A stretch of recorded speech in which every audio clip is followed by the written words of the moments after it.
أعوذ بالله من الشيطان الرجيم. قل هذه سبيلي أدعو إلى الله على بصيرة أنا ومن اتبعني وسبحان الله وما أنا من المشركين.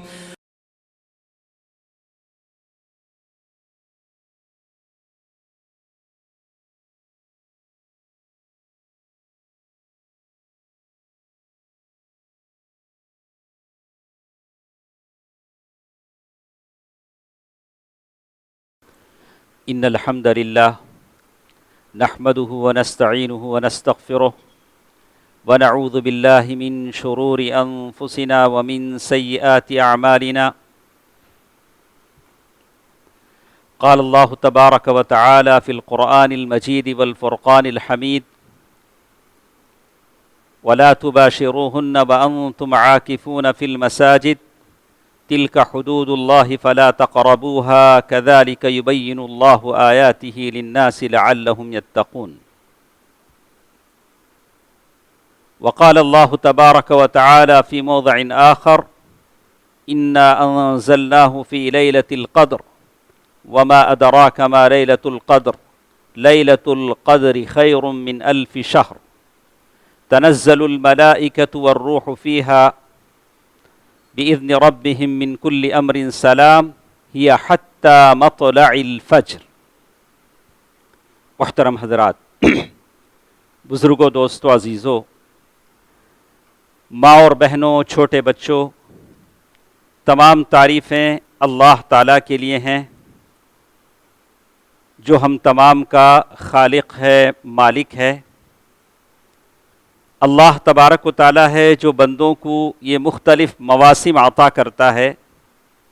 یہ رمضان کا موسم تھا جس کا انتظار ہم نے کیا، جس کی آمد کی بہت خوشخبریاں ہم نے سنی، اور اس کا ایک بڑا حصہ ہم سے رخصت ہو چکا ہے. لیکن ابھی بھی ہم دیکھ رہے ہیں کہ بہت ہی ایسے بھی لوگ ہیں جن کو رمضان کی آمد کا احساس ہی نہیں ہے. ابھی کچھ لوگوں سے میں نے ملا، بولا کہ صاحب آپ دکھتے نہیں ہیں. بولا کہ میں گھر سے باہر نکلتا نہیں ہوں. ارے کب تک نہیں نکلیں گے؟ کب تک نہیں نکلیں گے؟ ایک دن زبردستی نکالے جائیں گے. ارے آدمی نکلے، جب اللہ تعالیٰ نے موقع دیا ہے، مسجدیں کھلی ہیں، تو اللہ تعالیٰ کی عبادت گاہوں کو آباد کرے. جب عبادت گاہیں بند ہوتی تھیں، لاک ڈاؤن کا زمانہ ہوتا تھا، تو تب تو گھر میں بیٹھ جاتے تھے. تو گھر میں بیٹھنے سے کوئی موت سے بچ نہیں سکتا. اینما تکونوا یدرککم الموت ولو کنتم فی بروج مشیدہ. اللہ تعالیٰ نے کہا کہ جہاں کہیں تم ہو، موت تمہیں آ کر پکڑے گی، چاہے تم بروج مشیدہ، مضبوط قلعوں میں بند کیوں نہ ہو، لیکن موت وہاں آ کر بھی تمہیں دبوچ لے گی. بہتر ہے کہ سجدے میں موت آ جائے، اللہ کے گھر میں موت آ جائے. تو دوستو عزیزو، اللہ تعالیٰ کا بڑا احسان ہے، کرم ہے، جس نے رمضان کے روزے، رمضان کے یہ راتیں، رمضان کی یہ دن جو ذکر الہی کے ہیں، قیام اللیل کے ہیں، تراویح کے ہیں، اللہ تعالیٰ نے مجھے اور آپ کو عطا فرمائے. اور خاص کر آج سے یہ رمضان کا آخری عشرہ ہے. اللہ کے نبی صلی اللہ علیہ وسلم پہلے جو 20 راتیں ہوتی تھیں رمضان کے، اس میں سوتے اور جاگتے بھی تھے. لیکن آخری 10 راتوں کے تعلق سے کہا احیا اللیل کلہ، ساری رات جاگتے تھے، ساری رات جاگتے تھے. اور یہاں تک کہا کہ پورے جو بھی بچہ جاگنے کے قابل ہوتا اسے جگاتے تھے، اسے جگاتے تھے. اور یہاں تک کہتے تھے ایقظوا صواحب الحجرات، وہ کمروں میں سونے والیوں کو جگاؤ، اپنی بیویوں کو جگانے کی بات کہتے تھے. یہ 10 راتیں. اب یہ 10 راتیں جگانے کے لیے بھی کیا کیا نخرے کرنے پڑتے ہیں. نماز کا ٹائم بدلنا پڑتا. ہاں، ہمارے پاس تو یوزول ٹائم ہے، بہت سارے مسجدوں میں 10 بجے. ارے ٹائم شروع ہوتا ہے سورج کی غروب ہونے کے بعد سے. اتنی مستی، اتنا کھلواڑ، اتنے نخرے، اور وہ بھی لیلۃ القدر کو تلاش کرنے کے لیے. آدمیوں کو ٹائم بدلا جائے، ٹائم بدلنا پڑتا ہے، چائے پلانی پڑتی ہے. او سبحان اللہ، کیا کیا کرنا پڑتا ہے ان کو جگانے کے لیے. آدمی کو احساس کرنی چاہیے لیلۃ القدر کے لیے آپ جاگ رہے ہیں تو آپ ٹائم بدلتے کیوں ہیں؟ جو روزانہ 8:30 بجے عشاء کی نماز ہوتی ہے 8:15 بجے ہوتی ہے تو ٹائم بدلنے کی ضرورت کیا ہے؟ جاگنے والے کو ٹائم بدلنے کی ضرورت نہیں ہے۔ بہرکیف دوستو عزیزو، ہم اللہ تعالیٰ کا شکر ادا کرتے ہیں کہ جس نے یہ آخری عشرہ ہمیں عطا فرمایا۔ میرے نبی صلی اللہ علیہ وسلم کی سنت مبارکہ ہے ایقظوا صواحب الحجرات، یعنی کمرے والیوں کو جگاؤ تاکہ وہ بھی اللہ تعالیٰ کی عبادت کریں۔ اور یہ وہ موقع ہوتا تھا کہ میرے نبی صلی اللہ علیہ وسلم اپنی بیٹی اور داماد کے گھر جاتے تھے اور کہتے تھے الا قوما فصلیا، اے علی اور فاطمہ اٹھو نماز پڑھو۔ یہ 10 راتیں ایسی ہیں جس میں ہم لیلۃ القدر کو تلاش کرتے ہیں۔ پھر کہا کہ اس کی طاق راتوں میں تلاش کرو، اور پھر کہا کہ یہ آخری 10 راتوں میں تلاش کرو، جیسے حدیث کے الفاظ ہیں۔ تو یہ 10 راتیں آپ کی اور میری زندگی میں بڑے اہم ہیں۔ اگر کسی نے اپنے زکوٰۃ ادا کر دیے ہیں تو نفلی زکوٰۃ ادا کریں، اللہ کی راہ میں دیں، جتنا دے سکتے ہیں دیں۔ زکوٰۃ تو آپ کو دینا ہی ہے، وہ تو آپ کے مال کا میل ہے۔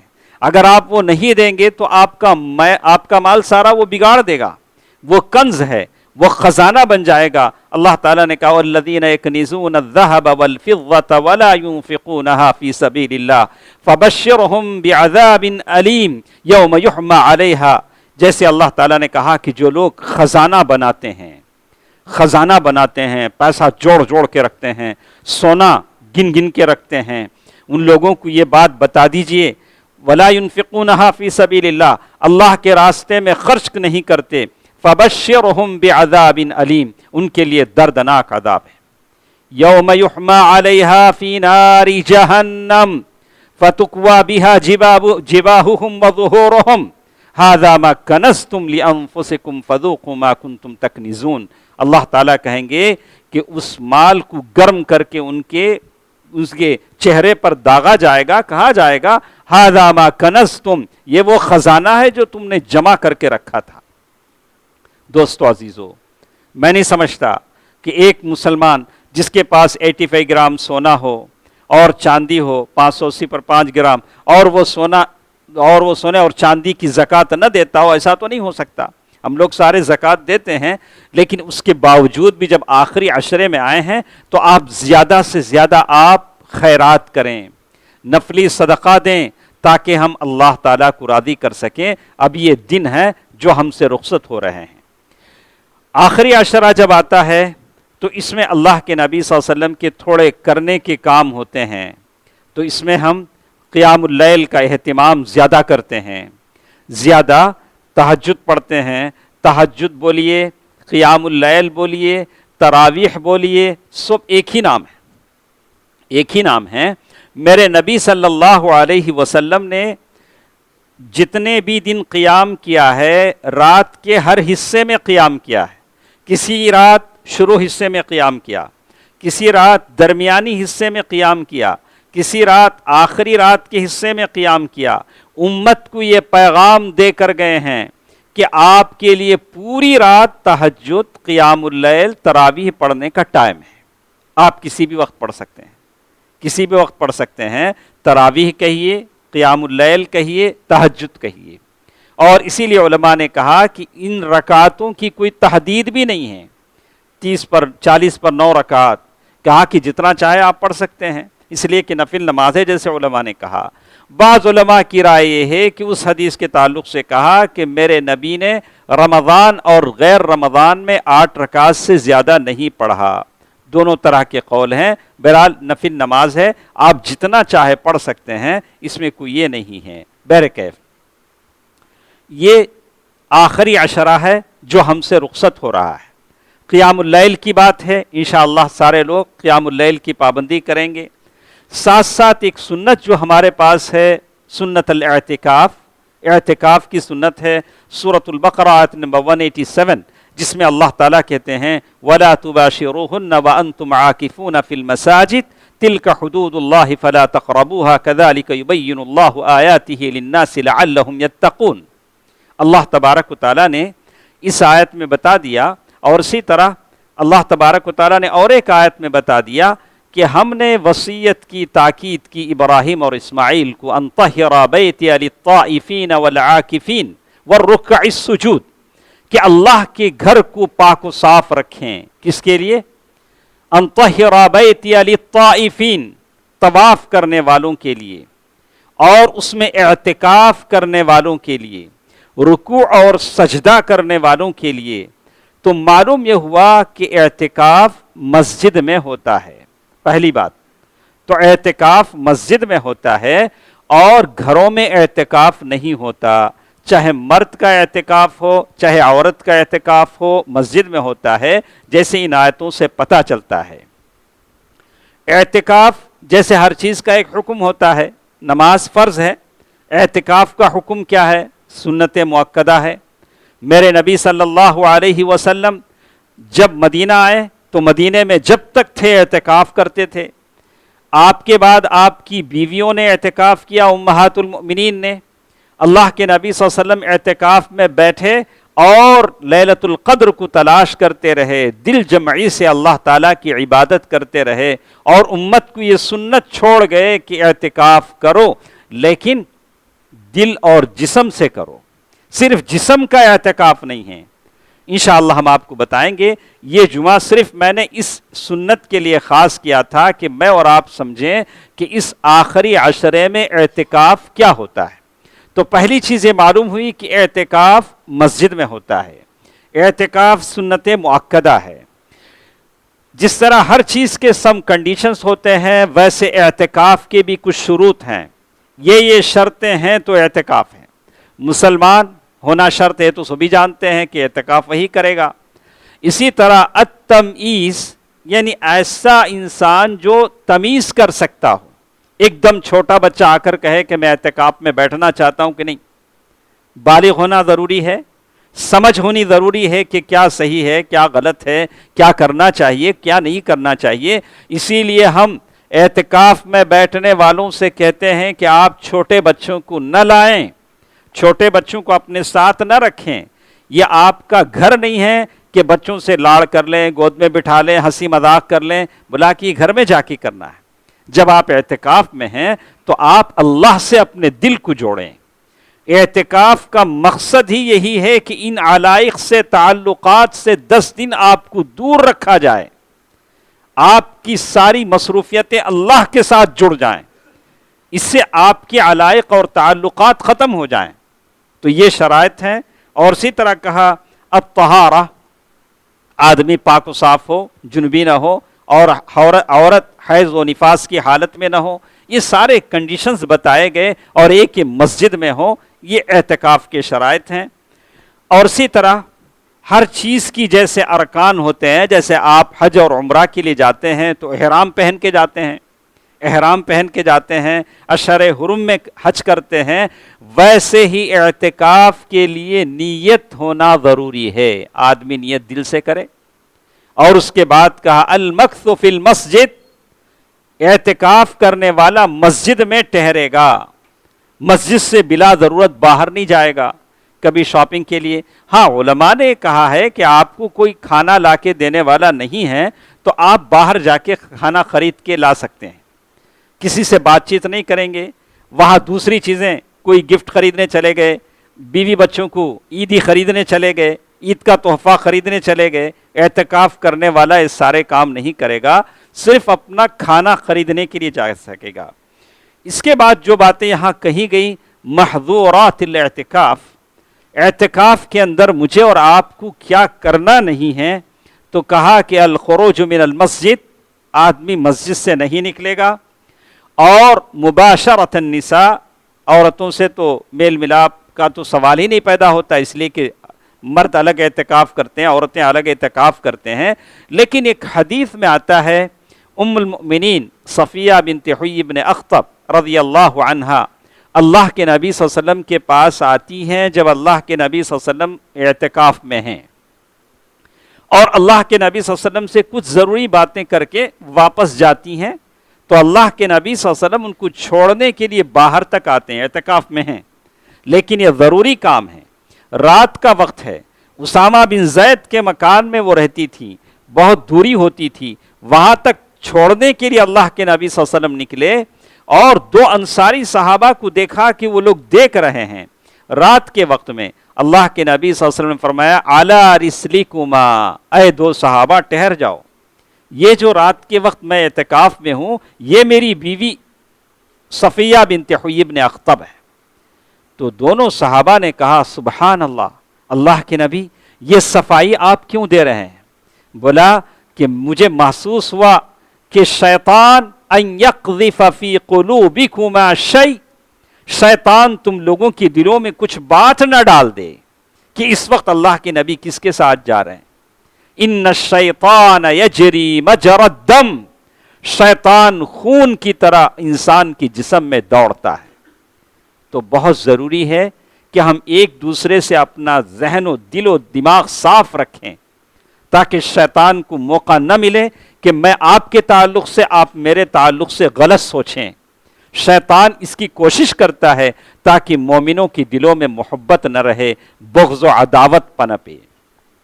اسی طرح ایک اور چیز کہا گیا کہ جو حالتیں عورتوں کی ہوتی ہیں ان حالتوں میں وہ اعتکاف نہیں کر سکتی، جیسے معروف ہے حیض و نفاس کی حالتیں ہیں. ایک سوال ہمارے ساتھ ہوتا ہے کہ اعتکاف کا فائدہ کیا ہوتا ہے؟ اعتکاف میں ہم بیٹھتے ہیں تو اعتکاف کا فائدہ کیا ہوتا ہے؟ اللہ تبارک و تعالیٰ نے کچھ عبادتیں ہمارے لیے ایسی رکھی ہیں کہ جس میں ہمارا پورا دل، پوری توجہ اللہ سے جڑ جاتا ہے. اعتکاف کا مقصد بھی یہی ہے. روزے کا مقصد بھی یہ ہے کہ ہم کم کھائیں، کم بات کریں، لوگوں سے کم ملیں تاکہ اللہ تعالیٰ سے زیادہ ہمارا تعلق جڑے. تو اعتکاف کا سب سے بڑا فائدہ یہ ہے کہ آپ اپنے ٹینٹ میں رہیں، آپ اپنے کیبن میں رہیں، صرف قرآن مجید کی تلاوت کریں، دعائیں کریں اور نفل نمازیں پڑھیں، اللہ تعالیٰ سے اپنے دل کو جوڑیں. یہ ہوتا ہے اعتکاف دل کا. اگر کوئی لوگوں سے تو الگ ہو جاتا ہے، اپنے موبائل سے جڑ جاتا ہے، تو یہ دل کا اعتکاف نہیں ہے، جسم کا اعتکاف ہے. یہ اعتکاف الگ ہے جو اللہ کے نبی صلی اللہ علیہ وسلم نے نہیں کیا. اس لیے کہ 100 آدمیوں کے ساتھ بیٹھ کر بات کرنا، اپنے موبائل کے ساتھ رہنا، دونوں سوا سوا برابر برابر ہے، بالکل برابر ہے. اس لیے کہ پوری دنیا آپ کے ہاتھ میں ہوتی ہے جب آپ اپنے موبائل کے ساتھ ہوتے ہیں. تو اعتکاف کی روح اس سے فنا ہو جاتی ہے. ضرورت کے حد تک آدمی کسی سے بات کر لے ٹھیک ہے، لیکن اعتکاف کا مقصد یہ ہے کہ آدمی اللہ تعالیٰ سے اپنے دل کو جوڑے. اسی لیے وہ تنہائی پسند ہوتا ہے، اپنے خیمے میں، اپنے ٹینٹ میں صرف ذکر کرتا ہے، اللہ کو یاد کرتا ہے اور دعائیں کرتا ہے، نفل پڑھتا ہے. اسی طرح ایک سوال ہم سے ہوا کہ اعتکاف کا ثواب کیا ہے؟ کہیں کسی حدیث میں اعتکاف کا ثواب ہے؟ بولا کہ ایسا کوئی حدیث نہیں ہے جس میں اعتکاف کا ثواب بتایا گیا ہو. بعض ضعیف حدیثیں ہیں جس میں بتایا گیا کہ جو رمضان میں اعتکاف کرے گا 2 حج 2 عمروں کا ثواب ملے گا، لیکن حدیث ضعیف ہے. اس سے بڑھ کر کیا چاہیے کہ آپ اللہ کے نبی صلی اللہ علیہ وسلم کی سنت پر عمل کر رہے ہیں. اعتکاف کرنے والا اللہ کے نبی صلی اللہ علیہ وسلم کی سنت پر عمل کرتا ہے اور اپنے آپ کو اللہ سے جوڑ لیتا ہے اور اللہ تعالیٰ سے ذکر و اذکار میں مشغول ہوتا ہے. خاص کر ان حالات میں میں جتنی آواز میرے مسلمان بھائی اور بہن سن رہے ہیں، میں آپ کو بتاؤں، دشمنوں کے یلغار، دشمنوں کی اس طرح کی اسلام پر حملوں کی وجہ سے، مسلمانوں پر حملوں کی وجہ سے ہم مسلمانوں کے دل کمزور ہوتے جا رہے ہیں، ہم مسلمان بزدل ہوتے جا رہے ہیں. یاد رکھیے، اللہ کا ذکر کیجئے. اللہ کے ذکر سے آپ کا دل مضبوط ہوتا ہے، دل مضبوط ہوتا ہے تو جسم مضبوط ہوتا ہے. یہی بات اللہ تعالیٰ نے صلاۃ الخوف سورۃ النساء میں جب ذکر کیا تو کہا کہ تم اللہ تعالیٰ کا ذکر کرو، تمہارا دل مضبوط ہوگا، دل مضبوط ہوگا تو تمہارا جسم مضبوط ہوگا. تم دشمن کو للکارو گے، اللہ کے دشمنوں سے نبرد آزما ہوگے اور اس بات پر یقین رکھو گے کہ تمہیں کوئی طاقت مٹا نہیں سکتی. یہ احساس مسلمان ہر بچے میں ہونا چاہیے. ورنہ یاد رکھیے، ہماری جانے کے بعد جو نسلیں اس ملک میں پنپیں گی اگر وہ بد عقیدہ ہوں گی تو کیسے ان کافروں سے وہ نبرد آزما ہوں گی، کیسے ان کافروں اور فاجروں کا مقابلہ کریں گی؟ اپنے بچوں کو اچھے عقیدے پر تربیت دو، ان کو اولیاء اللہ، سلف صالحین اور خلفائے اربعہ، اللہ کے نبی صلی اللہ علیہ وسلم کی سیرت کے آموز سبق ان کو سکھاؤ تاکہ ان کا عقیدہ مضبوط ہو، فولادی عقیدہ لے کر اس ملک میں جئیں اور یہاں کے حالات کا مقابلہ کر سکیں۔ دوستو عزیزو، یہ ان تمام کے پیچھے مقصد ہے کہ آپ اعتکاف میں ہوں تو آپ کا دل اللہ تعالیٰ سے جڑے۔ اور اسی طرح میرے نبی صلی اللہ علیہ وسلم رمضان میں اعتکاف کرتے تھے، تو کیا ضروری ہے کہ اعتکاف کے لیے روزہ ضروری ہے؟ شرط ہے۔ اللہ کے نبی صلی اللہ علیہ وسلم نے بعض موقع پر شوال میں بھی اعتکاف کیا، ایک موقع ایسا بھی آیا اللہ کے نبی صلی اللہ علیہ وسلم نے رمضان میں اعتکاف کے لیے ٹینٹ لگانے کو کہا، اور جب ٹینٹ لگایا گیا تو دیکھا کہ یہاں سے وہاں تک سارے ٹینٹ لگے ہیں ان کی بیویوں کے۔ ایک بیوی نے دیکھا کہ میں بھی اللہ کے نبی صلی اللہ علیہ وسلم کے ساتھ اعتکاف میں بیٹھتی ہوں، تو دوسری بیوی نے بھی اپنا ٹینٹ لگایا، سارے ٹینٹ لگ گئے۔ اللہ کے نبی صلی اللہ علیہ وسلم فرمایا آل بر یریدنا، کیا یہ سارے لوگ نیکی کے لیے اعتکاف میں ہیں؟ ایسا کرو میرا ٹینٹ ہٹا دو۔ جب ایک ٹینٹ ہٹا تو سارے ہٹ گئے، اور بہرحال کہا اللہ کے نبی صلی اللہ علیہ وسلم نے اس کی قضا شوال میں کی۔ تو جمہور کہتے ہیں کہ مستحب ہے، اچھا ہے کہ روزے کی حالت میں اعتکاف ہو۔ ویسے ام المؤمنین عائشہ رضی اللہ تعالی عنہ نے کہا لا اعتکاف الا بالصوم، لیکن بات صحیح نہیں ہے، لیکن اچھا ہے کہ اعتکاف روزے کے ساتھ ہو۔ اسی طرح اعتکاف ہر چیز کے کچھ مقصد ہوتا ہے۔ اللہ تعالیٰ نے روزے کا مقصد کہا کہ شاید کہ تمہارے اندر تقوی پیدا ہو، تو اعتکاف کا مقصد کیا ہے بتایا گیا۔ میں جتنے لوگ جو اعتکاف کرنے کے متمنی ہیں، مرد و خواتین، آپ کو بتا دوں ہماری عبادتیں اس مقصد سے خالی ہو جاتی ہیں تو بس عبادتیں بس ایسی ہی عبادتیں ہو جاتی ہیں جو روح سے خالی ہوتی ہیں۔ کہا کہ آپ لیلۃ القدر کو تلاش کرتے ہیں جیسے اللہ کے نبی صلی اللہ علیہ وسلم تلاش کرتے تھے، اور آخری عمر میں اللہ کے نبی صلی اللہ علیہ وسلم نے تو 20 دن اعتکاف کیا، قرآن کا 2 مرتبہ دورہ کیا۔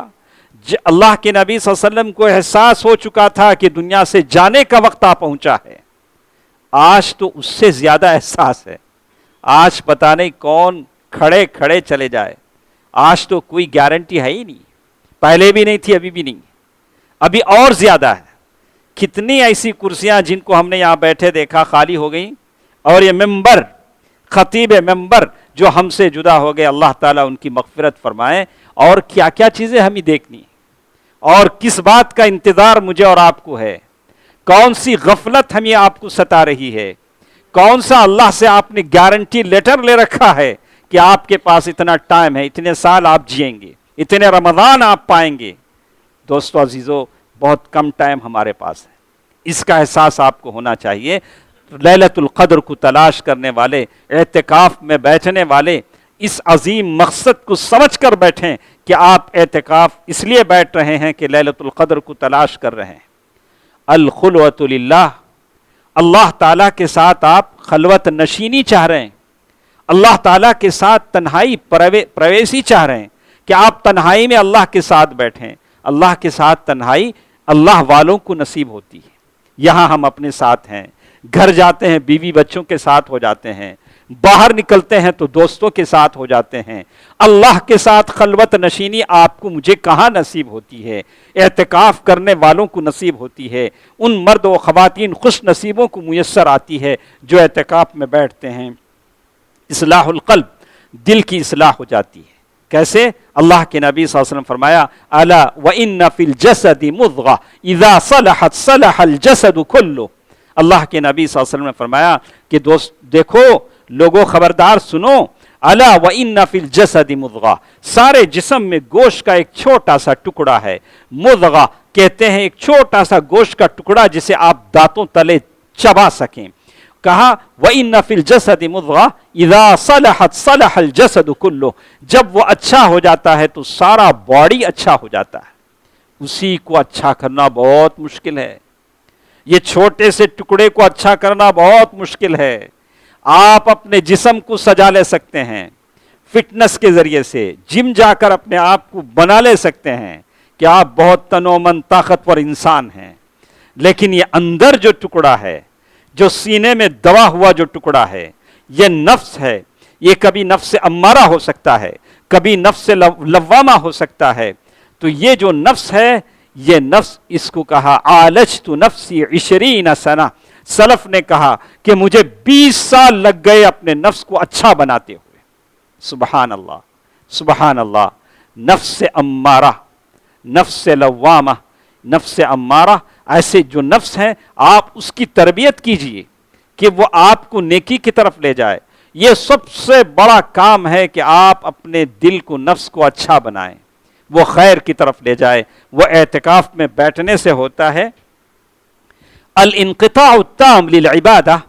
جو لوگ اعتکاف میں بیٹھتے ہیں اپنے آپ کو عبادت کے لیے خاص کر لیتے ہیں اور اس آیت کی وہ تفسیر سمجھتے ہیں, وَمَا خَلَقْتُ الْجِنَّ وَالْإِنسَ إِلَّا لِيَعْبُدُونَ. ہم نے انسانوں اور جنوں کو صرف اللہ کی عبادت کے لیے پیدا کیا ہے. آپ اپنے کیبن میں بند ہو جاتے ہیں تو آپ اللہ کی عبادت کرتے ہیں. لیکن جیسے کچھ ہم دیکھتے ہیں, اعتکاف اس لیے ہے کہ آپ کم کھائیں, کم سوئیں, دوستوں سے کم ملیں, لیکن اس کا الٹا ہو جاتا ہے. میں اعتکاف میں بیٹھ جاتا ہوں تو 2-4 گھروں سے 4 کیریج آ جاتے ہیں. ہاں, دوستوں سے زیادہ ملاقاتیں بھی ہو جاتی ہیں. ارے وہ آئے السلام علیکم, یہ آئے السلام علیکم, ان سے بات چیت, ان سے بات چیت. سبحان اللہ, میں اعتکاف میں ہوں, اعتکاف میں ہوں. ارے مقصد ہی فوت ہو گیا, آپ کا کھانا بڑھ گیا, آپ کی ملاقاتیں بڑھ گئیں. میں حدیث کی زبان سے سناتا ہوں, اللہ کے نبی صلی اللہ علیہ وسلم کا کھانا آپ کے معتکف میں پہنچایا جاتا تھا. اللہ کے نبی صلی اللہ علیہ وسلم کا کھانا آپ جہاں اعتکاف کرتے تھے وہاں پہنچایا جاتا تھا. کھانے کے دسترخوان نہیں لگتے تھے. ارے تمہیں اپنا لاؤ, انہوں اپنا لائے, بیٹھ کے وہ سبحان اللہ 1 گھنٹہ چل رہا ہے کھانا. اس کا مقصد نہیں, اس سے اعتکاف پورا نہیں ہوگا. اللہ کے نبی کا کھانا جہاں اللہ کے نبی اعتکاف میں ہم وہاں پہنچایا جاتا ہے.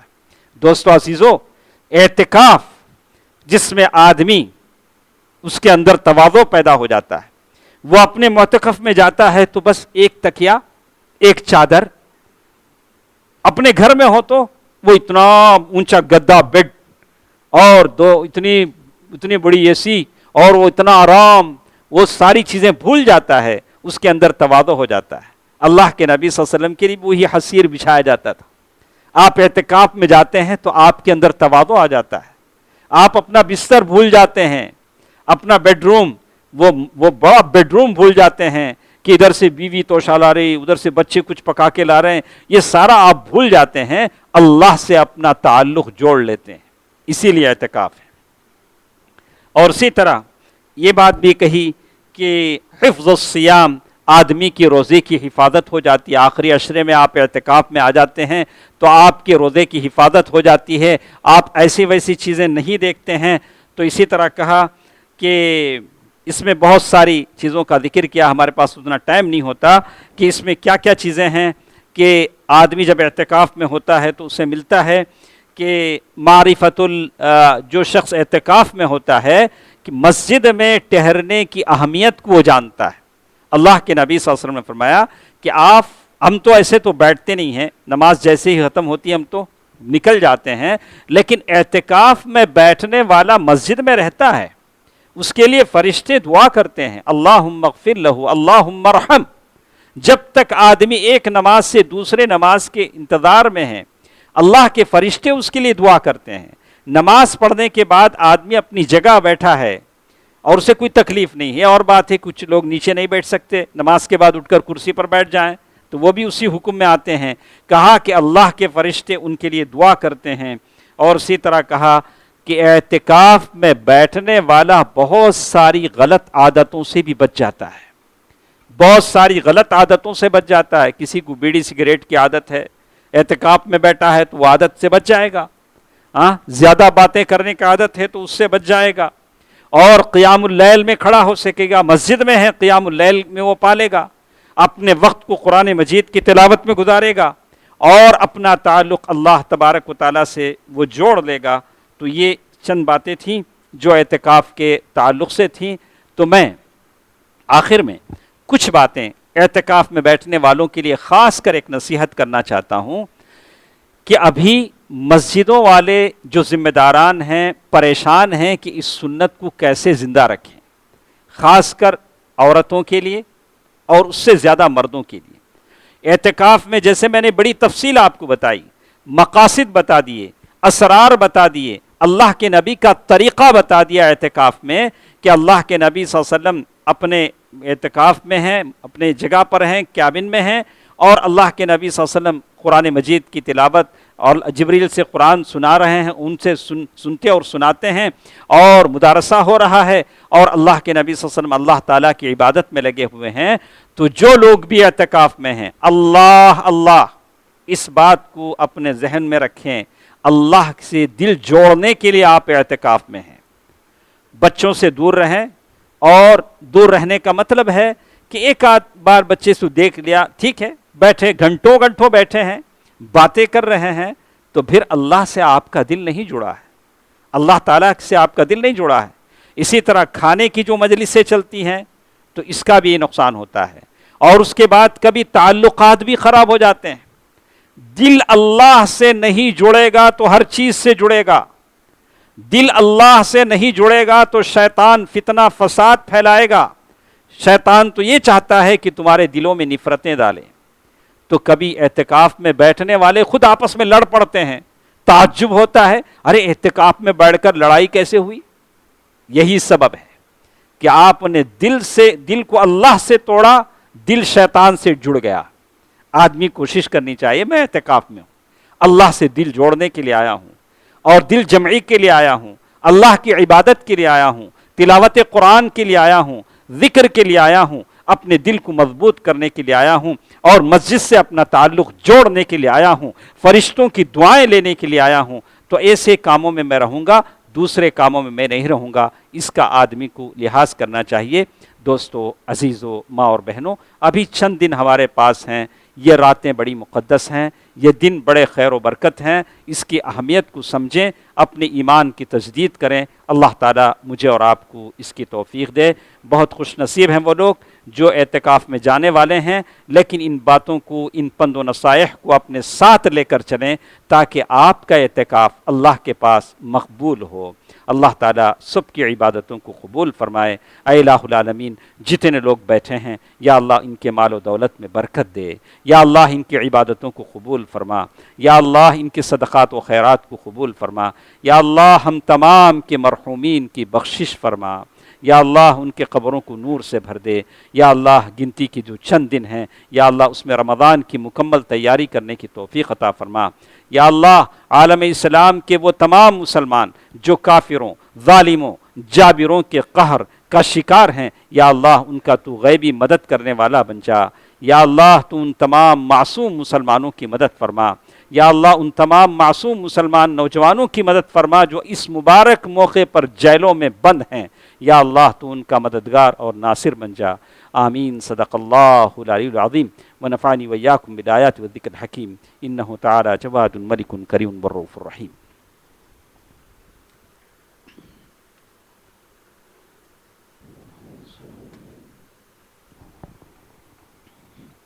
الحمد للہ نحمده ونستعینه ونستغفره ونؤمن به ونتوکل علیہ ونعوذ باللہ من شرور انفسنا ومن سیئات اعمالنا، من يهده الله فلا مضل له ومن يضلل فلا هادي له، واشهد ان لا اله الا الله واشهد ان محمدا عبده ورسوله ارسله بالحق بشيرا ونذيرا، اما بعد فان خير الحديث كتاب الله وخير الهدي هدي محمد صلى الله عليه وسلم، فإن خير الأمور عوازمها وشر الأمور محدثاتها وكل محدثة بدعة وكل بدعة ضلالة وكل ضلالة في النار، فاعوذ باللہ من الشیطان الرجیم بسم اللہ الرحمن الرحیم ان اللہ وملائکتہ یصلون علی النبی یا ایہا الذین آمنوا صلوا علیہ وسلموا تسلیما اللهم صل على محمد وعلى آل محمد كما صليت على إبراهيم وعلى آل إبراهيم إنك حميد مجيد اللهم بارك على محمد وعلى آل محمد كما باركت على إبراهيم وعلى